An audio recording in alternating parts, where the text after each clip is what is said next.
درباره غرقگی ما چند بار تو پادکست بی پلاس صحبت کردیم. تو اپیزود فرضیه خوشبختی، روابط از دست رفته، چند بار دیگه هم حرفش شده. هیچ وقت ولی تعریف خلاصه و شسته رفته‌شو فکر کنم ندادیم. اینجا توی این ویدیو من علی بندری میخوام درباره این صحبت کنم که غرقگی چیه، حالت فلو چیه و چرا انقدر از وقتی که من شنیدمش تو ذهنم واقعا خوب نشسته که هر کسی رو که میبینم از اون موقع دوست دارم در مورد این باهاش صحبت کنم.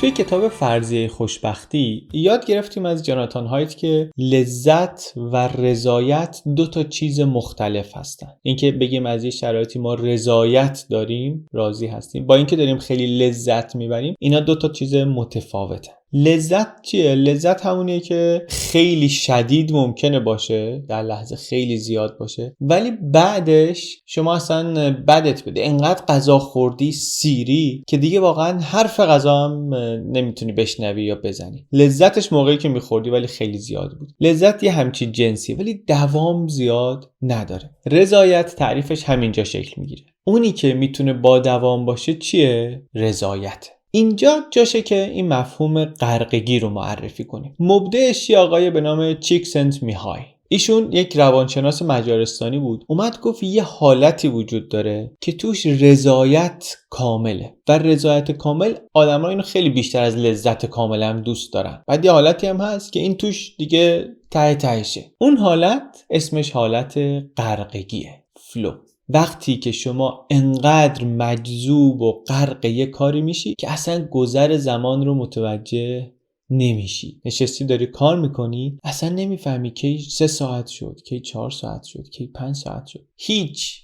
داری لذتش رو میبری تا حدی که هیچ چیز دیگه ای رو حواست بهش نیست. غرق کارت شدی. بعد یه فرمولی هم داره این. هر کاری آدم رو به اینجا نمیرسونه. باید کاری باشه که یه مقدار چالشی باشه، یه مقدار سخت باشه برات، که لازم داشته باشه همه حواست رو بهش بدی، ولی انقدری سنگین نباشه که لهت کنه. اما همه حواست که بهش باشه بتونی از پسش بر بیای.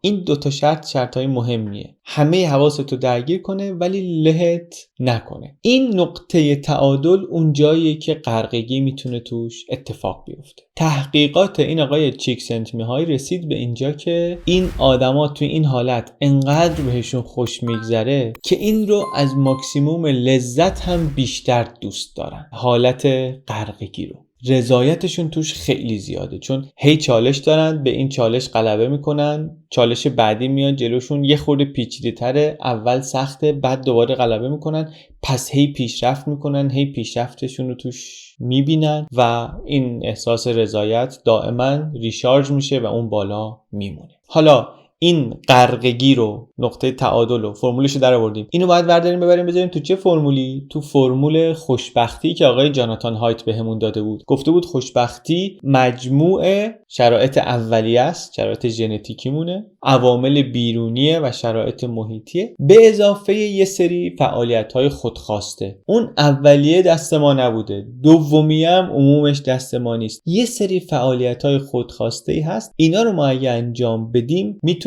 مجموع خوشبختیمون رو ببریم جلو، حتی مثلا یه شرایط اولیه بد رو هم برای خودمون جبران کنیم. یکی از اونها همین غرقگیه، تجربه کردن حالت غرقگیه. یعنی یه کاری رو پیدا کنیم، اولا بهش علاقه دارم، بعد انقدری سخت هست که واقعا همه توانم و همه حواسم رو بکشه و اونقدی سخت نیست که نتونم انجامش بدم. از پسش برمیام ولی دیگه حواسم نمیتونه جای دیگه باشه موقع انجامش. این کار رو واسه خودت پیدا کن و بیشتر و بیشتر این کار رو انجام بده. پیشرفت میکنی توش، یه کاری که ازش لذت میبری، پیشرفتتو میبینی، از پیشرفتت لذت میبری و این یعنی غرقگی. تو داری غرقگی بیشتر و بیشتر تجربه میکنی، تو اون مجموع معادله خوشبختیت هم میزان خوشبختیت داره میره بالاتر.